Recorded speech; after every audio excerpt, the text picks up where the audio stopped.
Okay, I get asked from time to time why I bother to spend valuable time analysing the efforts of professional losers on YouTube like Degen Dalt and John Sirasani and others, and I go through the whole process of feeding their exact outcomes into the pattern betting algorithm, and it spits out a result which does not ever coincide or agree with in what they've just done.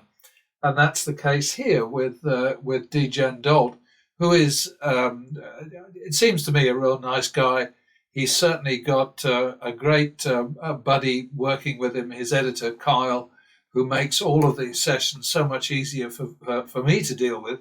And obviously, they don't do that for my benefit. They don't know me from a hole in their socks.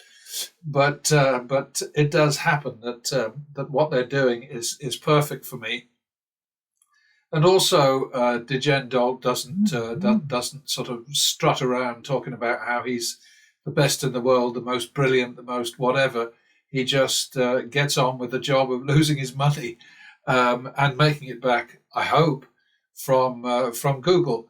But it is worth our time to look at what these fellas are doing, because it just demonstrates over and over and over again that flat betting or random betting against a negative expectation game is stupid. And I don't mean to insult these guys, because they are doing it because it's what they have to do. They cannot show you how to win, because the casinos would get thoroughly pissed off with them, and that would be the end of the show, end of their careers, at least in some casinos. There are no casinos out there who want anybody to show their customers how to beat these games. That's just obvious, right? I mean, I think we can all agree on that. So when you watch these people, keep it in mind. I would recommend that you find something better to do with your time, but that's my personal judgment. I only do it for research purposes. But you can see at bottom left that this was a bad situation for DD. It was exactly 100 bets, at least according to Kyle's estimate. I do things a little bit differently from him, but that's not to say he's wrong and I'm right. It's just that I'm a little bit more precise. I count a winning double down as +2 and a losing double down as -2, and that's basically the difference. He just counts it all as a single bet, which is that's perfectly legitimate, but I don't think it's useful enough to tell the whole story.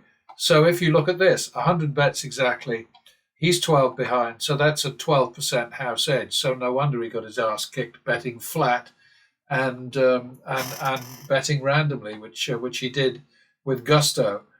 His enthusiasm definitely flagged towards the end, and he was finally at the end of it, according to his reckoning, 6,000 down. I don't quite know how he managed that, because I didn't get him that far down, but it was certainly close to 5,000. And most of his losses, in fact, no, not most of his losses, a big chunk of his losses came from these extra bets that he loves to do. And Sirasani is the same, and Jason Balky, Mr. Handpay, is the same. Everybody who plays blackjack seems to think that it's much better if you have multiple hands. So dumb. And I'm talking from experience and expert knowledge. I hate it when people describe themselves as experts, but for goodness sake, I lived in Nevada for 30 years, damn near, 27 years. And for 10 years before that, I was going to Las Vegas at least once a month when I lived in Los Angeles, well, in Pasadena, actually. So my experience of playing in Nevada goes back. It's from today. It's 50 plus years. But anyway, that's beside the point. All I'm trying to say is I know what I'm talking about, and these extra bets are foolish. They're a waste of money. The very idea, for instance, that you can spread out to 2 or 3 bets and just smile when the dealer pulls a natural, and some of the things that happened to poor old DD this time, a couple of like 2 20s and dealer pulls 21. I mean, oh my goodness, But he's a good guy. He keeps smiling on. Well, mostly. He has a little moan now and then, but then who wouldn't? I mean, he actually said in this video, just showing you why you maybe shouldn't go to the casino today. I don't know whether he meant today or whatever, but if his hosts heard that, they would be pissed off with him. There's no doubt about that. But anyway, enough from me. I'm going to just show you the Excel analysis, and you can make of it what you wish. I promise you that everything is fair and accurate and real and proper and honest and decent and upright and all of those things that seem to be out of fashion these days, certainly in politics. But that's another story, isn't it? Anyway, on to Excel, and like I say, believe it or not. Take it or leave it, believe it or not. That's what I'm supposed to say. I did an interview years ago with Jack Palance, who was at that time promoting a show, Ripley's Believe It or Not. And I know my headline that I put on my piece that went all over the country in the US, because I had a syndicated column, was Ripley's Believe It or Else, because, of course, he was the ultimate tough guy back then, Jack Palance. Great presence, great character, and absolutely sweet as anything when you meet him and talk to him, just a regular guy. Somebody you'd want to sit down and have a chat with if you met him in a bar or whatever. But anyway, that's a whole other story. Bye-bye.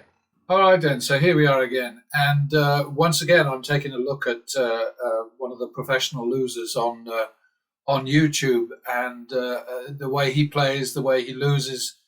And I'm looking at, how much better could pattern betting have done against the same outcomes. Doing it a little bit differently this time, because somehow Degen Dolt, who I'm really quite fond of, because I think he's a lot more palatable than the ones who claim to be the greatest in the world and make ridiculous sort of or boasts about their abilities and generally insult the intelligence of their audience. He's above all that. He just gets on with the job of losing his money as fast as he can, which is what happens to him most of the time. Poor lad. But that's because he bets somewhere in between flat and randomly. And so essentially, if he loses more bets than he wins, then he's up shit creek. And pattern betting, of course, doesn't suffer if it loses more bets than it wins, although sometimes a really bad shoe, a really bad run of cards, a mean streak, if you like, will stretch it to the limit. But I wanted to do this slightly differently this time, in part because there was a rollover from last time. He had a session way back, not that long ago, but some time ago, which was sort of clearly successful for pattern betting, but there was this dangling nasty here. And one of the things that these professional losers do on YouTube and in their daily lives as sort of showboating or showbiz gamblers is that when they start a new session, they pay absolutely no attention to what they may have lost before, the amount they may have lost before. They start at a betting level which is the same every time.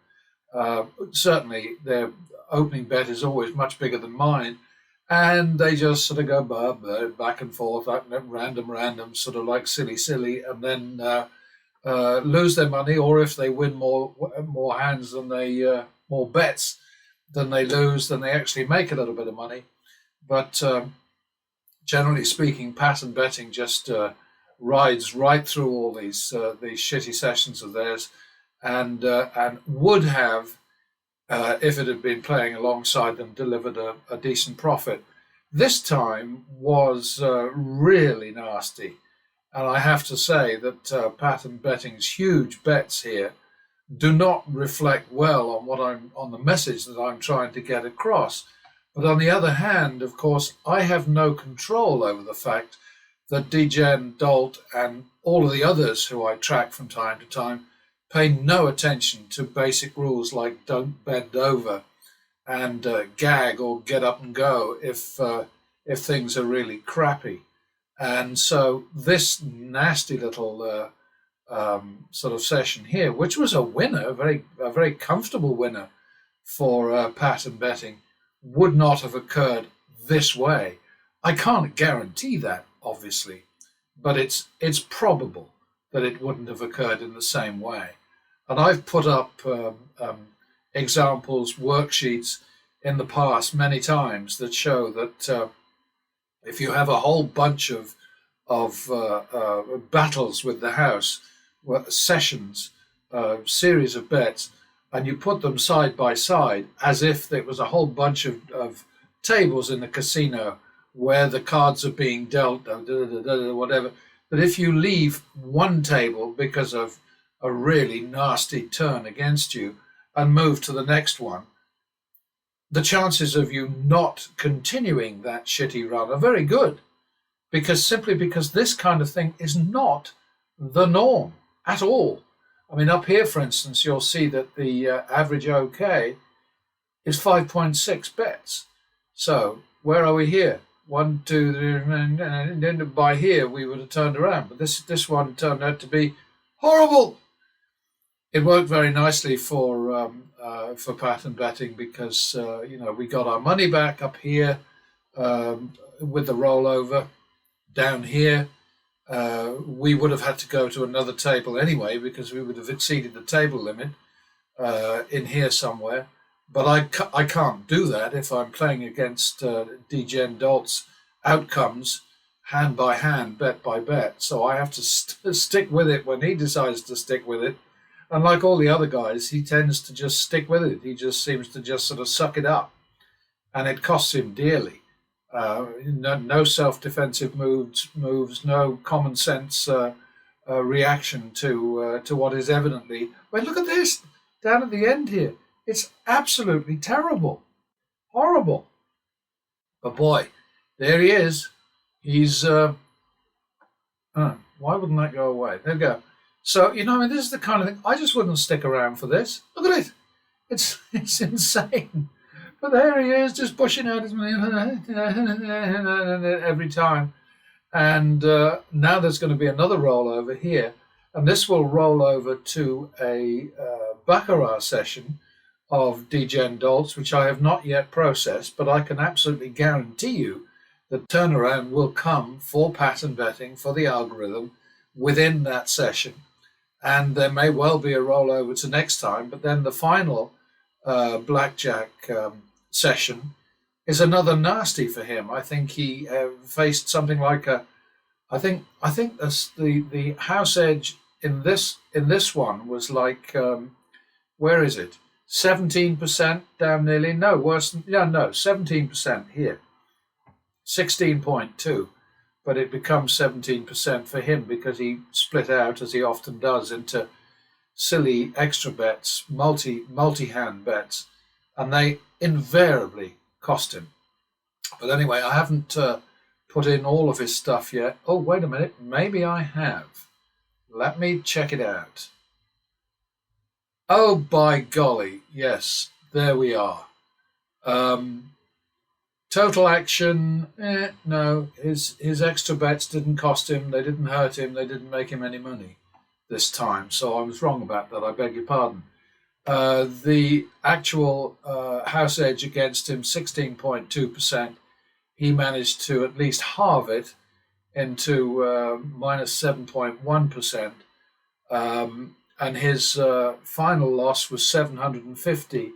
He puts it at 1,000 or thereabouts, but then that's because in the middle there somewhere, he broke away to Ultimate Texas Hold'em, which is one of the many dumb table games in the house, along with Texas. What's the other one? No, three-card poker, which is like a huge house advantage, at least 4 times blackjacks, and according to some reports, considerably higher. The house win on 3-card poker is listed, according to the Nevada figures, at over 30%. A higher house percentage than what the hell is that thing called? That sort of like a bingo thing that they do. I forget. But it's amazing what people will waste their money on. And it's this sort of behavior that leads me to believe, as I have for many years, and I lived in Nevada for many, many years, decades, makes me, Alexa, stop, honestly believe that gamblers want to lose. they expect to lose and they want to lose. Some sort of penance that they're going in for. Anyway, here you can see what happened to Degen Dolt.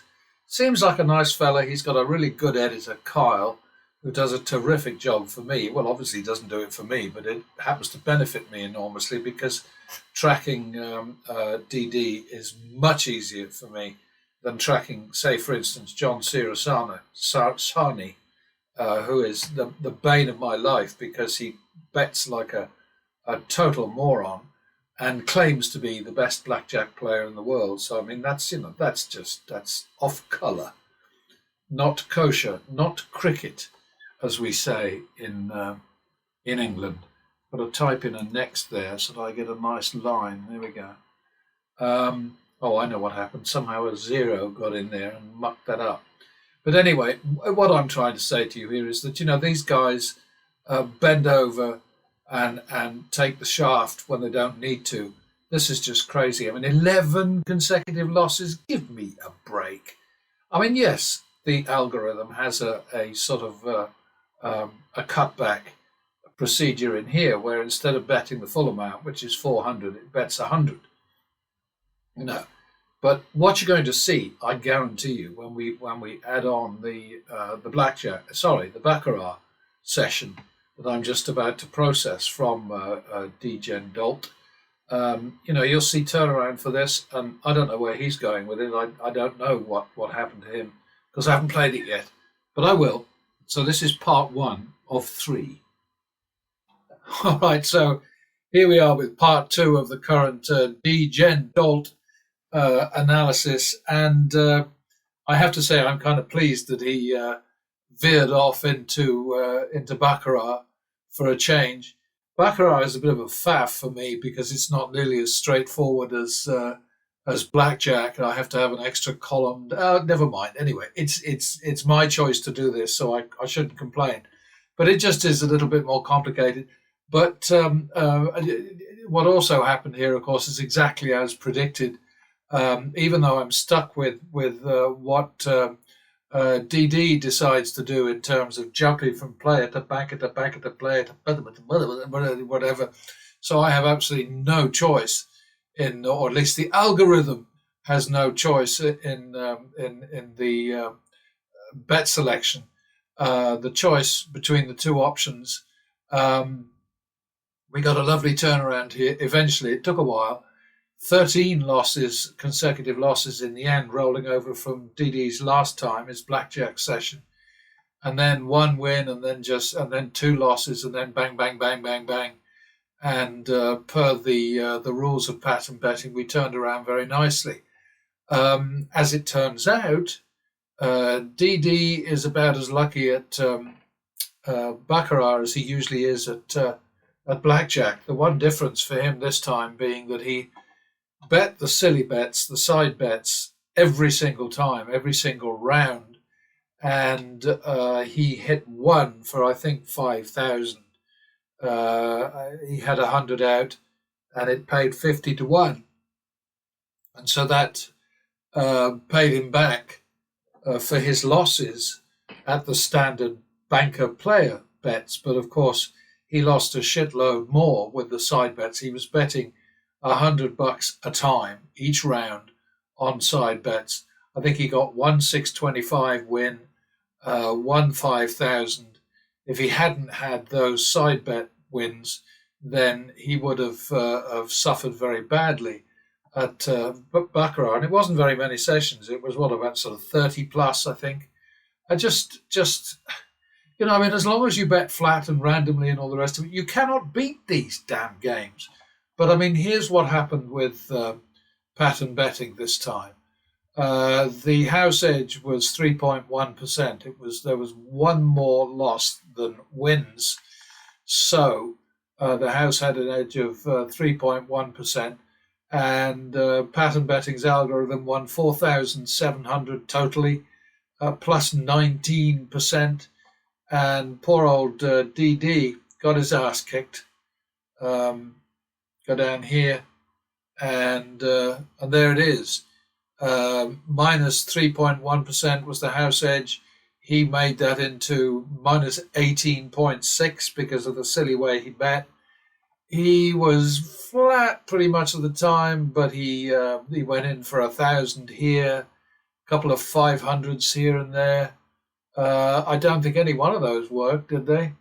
500 there, that was a loss. 500 there, that was a loss. He won that one, lost that one.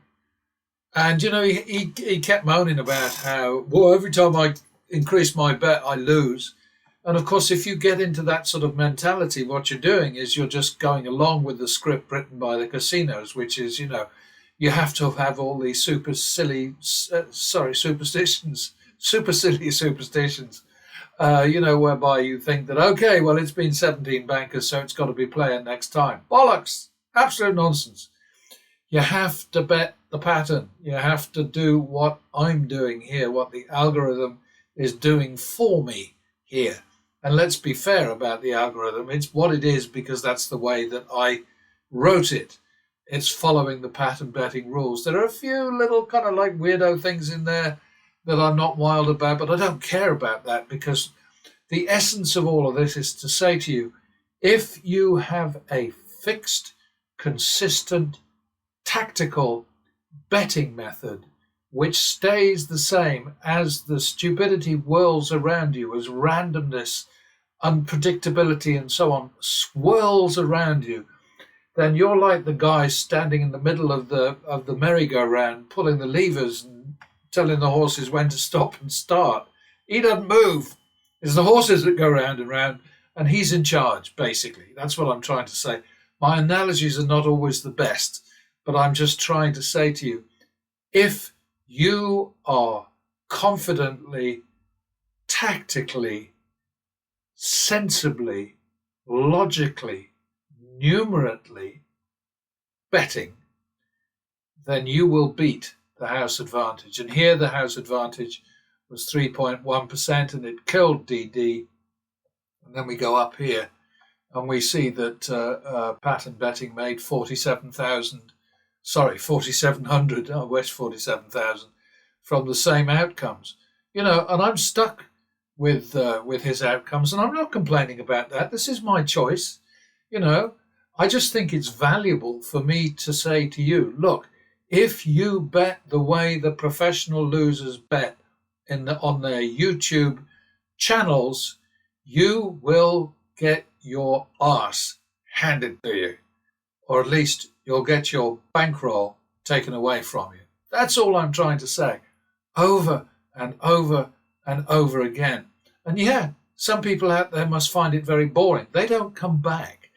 But the ones who do come back, I hope, are listening to me. And all I'm saying to you guys is, look, and girls too, obviously, people, all I'm saying to you is, if you can't back your betting plan, don't bet. Save your money. That's all I'm saying. Okay, then I should add another little detail from DD's little baccarat session, which was saved by silly side bets. And of course, it's the same old story with these things, isn't it? The side bets are a crap choice. There is no doubt about that. But once in a while, they'll pay well. And there are people who care only about the side bets. My pal in Bakesfield, who plays baccarat 2 or 3 times a week at his local casino, he tells me that there are people there who, they place the absolute minimum on bankroll player just so that they can pile the money on to what the hell are they called? I always forget the two: Dragon 7 and Hippo something or other 8, or no, Panda. But yeah, it's got to be something. It's got to be something Chinese, hasn't it? So Panda 8 and Dragon 7. And, sometimes they do very well. They get the 200 to 1 or whatever the hell it is, or it's 40 to 1, I think. So, they'll put the minimum bet down on B&P and then pile on the chips for the side bet and just wait patiently. And you can reckon on Dragon 7 coming up twice in a shoe, usually. And I don't know how that works out in terms of payoff. But you're looking at about 72 to 75 bets per 8-deck shoe. And so, they're going to have 70 losers and maybe 2 winners if they're lucky. But of course, there are many shoes where there's nothing, But anyway, just to quickly say here, DD's average win was 260. This is not with his side bets. I don't mess with those. I'm not interested in those. They're just dumb, except when they aren't.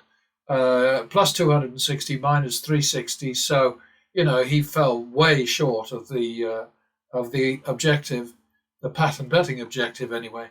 And then we've got pattern betting's situation, plus 827, minus 480.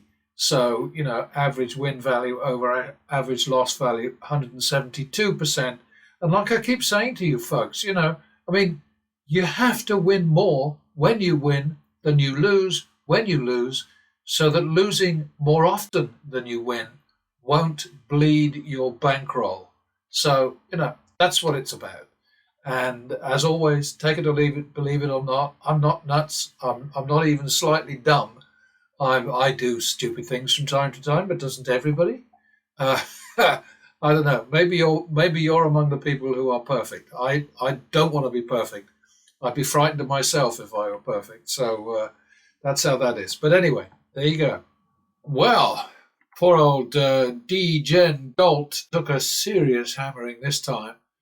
I was up massive, he says, until one last move changed everything. I'm not sure where the last move came, but his worst move, I think, was with all of the extra bets that he pushed out, the multi-hand bets. I only ever clock the first base left-hand bets, because the others to me are just plain silly. Kind of like side bets at Baccarat and so on, and any side bets at blackjack. They're there because they're even better for the house than the bet that you sat down to make in the first place, the bet in the middle, so to speak.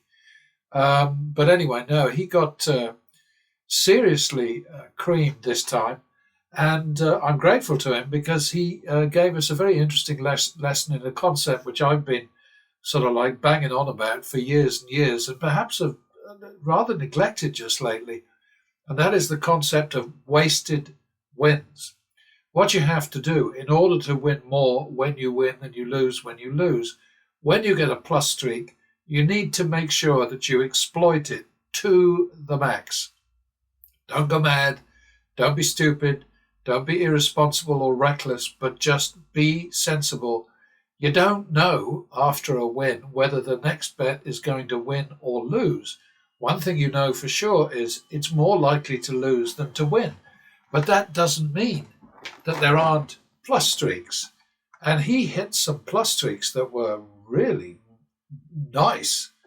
Here's one here, all the way from up here. Right at the very beginning, he was doing great. And then it went sour. It went sour about here, and he was just piling on these extra bets like a trooper. And look at this. And he just doesn't use them. And you must, because otherwise you've got no chance. One of the most important things, obviously, is to have the right bet out at the right time. You don't know what the right time is. So you just have to be sensible. You have to say, okay, well, what I need to do is I've got to make sure that I'm within reach of the whole of my down. In pattern betting, we talk about the down and the out. The down being the amount that you're in the hole, the out being the size of your next bet. And ideally, there should always be a relationship between the value of the bet that you're pushing out on the table and the target, the loss to date, which you are trying to turn around, right? You cannot do it if you bet the way these professional losers on YouTube do, like D-Gen Dolt. And he's a favorite of mine simply because of the fact that his editor, Kyle, does a fantastic job. It works well for me. It's not intended for me, obviously, but it's a very, very sensible, helpful, useful way of getting a true kind of grasp of what's going wrong and what's going right for DD. This time, I mean, he failed in pretty much every direction. He lost on the left-hand bets only. There was a house edge up here of 3.1% against him. That's bad enough. He turned it into a 13% edge against him. And he did it in great part by losing nearly $2,000 on those silly extras that he loves to do. The multi, I mean, he did so many of them. Look at this, look at this. You know, and you folks out there, I mean, you can take this however you like. But I'm not in any kind of game to con anybody or to run anyone down or to make anybody look foolish or whatever. All I'm doing is I'm saying, look, these professional losers on YouTube are putting themselves in the spotlight to make money out of the people who click on their content, because they find, for some reason that is completely beyond me, they find vicarious gambling exciting and entertaining and relaxing and interesting. And, I mean, you've got people who sort of say, this is the highlight of my day. I come home from work and I do bang, bang, bang, and my wife loves to watch you because it's so exciting and we don't have to go to the casino. Well, if the casinos believed that that was the real result of these videos, they wouldn't promote them or encourage them or host them or whatever you want to call it. Anyway, big question. Exactly how did pattern betting do against the same set of outcomes? Of course, ignoring the extra bets, which I will have no truck with. So, here is the answer to your question, whether you asked it or not. Pattern betting turned a minus 3.1% house edge into a 10.4% player edge. This number here, this line here, is this set here. What I do is I've got tranches of 21 because it just happens that my notebook has 21 lines. And so it suits me to be able to say, okay, what happened on the first column, what happened on the second column, what happened, etc., etc. Okay, so on the third column here, it was even. It was 10 losses and 10 wins. Pattern betting won back 4,300. It was in the hole going into this. See, here it is right here. 3,350 in the hole going into this column. And then another baddie. And then this bunch of wins here, which I exploited, which the algorithm exploited, absolutely strictly according to the rules. And it was great. Now, the thing is, lots of people say, oh my God, I can't bet that money. I can't go as high as that. Oh, that's ridiculous. Well, I'm sorry, folks. That's how it has to be done. Look at this over here. Average plus 456. Average negative 300. Average win over average loss 152%. You go down to DD down here. I mean, my action was 26,900, right? His action was 38,000, and he lost a bunch. So, I mean, please don't be telling me how I'm over betting and being stupid and doing things that just aren't possible. The one thing is, of course, you can't necessarily make the high bets at the same place as you made your original bet. So what you have to do is make sure that the casino isn't preventing you from following the rules of the strategy, okay? So you get to the table limit, whatever it might be, and at 25, well, you can very often find a 25 minimum, 5,000 max. You get to this point up here where the next bet has to be 6,400. Well, if they say to you, no, you can't bet 6,400. You don't bet the table, the table limit, whatever it is, the 5,000, and then wait for the next thing because you're pushing your luck. I mean, as it happens, it would have worked just fine here. But what you do is you go away and you find a table where you can place the next bet. If you win, if you can't bet the minimum, which you probably won't be able to do because you've just bet 6,400, right? And then you sort of say to them, okay, well, now I want to fall back to 25. Oh, the table minimum here is 500. Oh, okay. So then you walk away again. It's not hard. This is a business. It's not fun and games. It's not recreation. It's not entertainment. It's not excitement. It's not. It's business, business, business, business. And that's what you have to remember. I'm sorry, but that's how it is. I'm just going to stop for a moment because I haven't done the chart. So I've got to do that. All right, so now the charts are up to date. And what you can see, the dark green is the pattern betting algorithm. And the light green is DGen Dolt's bets across the, what is it now, 3,415 bets total. Average bet for the algorithm is 1,045, which is not terrible. I mean, yes, there have been some high bets, but what counts, you lovely lot out there, what matters is that pattern betting is now at plus 514050. That's over 500,000.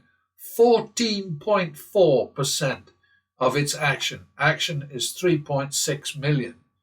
It's a lot, but that's how it has to be. You cannot do this any other way. The casinos know this full well. That's why they have table limits. It's why they back people off. It's why they'll say things that are sort of semi-complimentary, like you're too hard to beat, so bye-bye, go play somewhere else, which they do, and it certainly happened to me, or at least the one and only time it happened to me. They said, you can't play blackjack here anymore, and I said, oh, okay. And I happily went over to baccarat and played at baccarat whenever I was in the casino, and still kicked the shit out of them. Not kick the shit out of them because I wasn't betting enormous amounts. I wasn't Dana Whiting them, but I was certainly making every bit as much money as I made at blackjack, and I got to sit down at a much more comfortable seat and to chat to my old buddy Steve, who was usually the dealer at the whenever he was on duty, whenever he was on shift, and I walked in there. I'd look for Steve and I'd go and play with him, and we'd chat about all sorts of things. So set the world straight. It was lovely. And he got decently tipped, but not lavishly. I mean, I just do not understand why these guys do this flashy crap of sort of like $1,000 tips and $10,000 tips and so on. It just basically shows a kind of disrespect for money. Very nice for the dealers, probably, but to me it always smacks of kind of condescension and show-offiness, It's just rude. Anyway, as it happens, to date, there is a gross house advantage, minus 2%, which is not too crippling. It's not bad at all. With the doubles and most especially the naturals, paying 3-2, that changes into plus 2.3%. And over here you see plus 2.3%. So expected result is 82,069, and we made 514,050. So there you have it. What else to talk about? Oh yeah, still unhappy about this. I think it's a bit suspect. It's a very, very friendly, mostly. I mean, this was sort of like an even thing, and then goes off the charts in DD's favour, and then just lately it started to fall again. Obviously not because I keep complaining about it, because I'd be very surprised if he even bothered to watch these videos, simply because none of these professional losers on YouTube can win, can show you how to win consistently, because they'd be drummed out of the brownies. They'd be gone. There'd be no more video privileges, no more comps, no more promotional chips, and all of that shit. That is what draws them in, encourages those guys to make the content that they do. Anyway, I'm blathering on too much as usual, so let's just go down here and then just have a look here. DD's running at plus 2.9% of his action. which is not that great because plus 2.3 is the AV, so he's just about, he's not doing too terribly. Algae, the algorithm, the pattern betting algorithm, is at plus 514,050, plus 14.4%, and adjusting PB to equalize average bet values, I'd be 4 times DD's number. So, that's how it is. This is truth. I'm not faking anything, and I'm not claiming to be the greatest in the world either.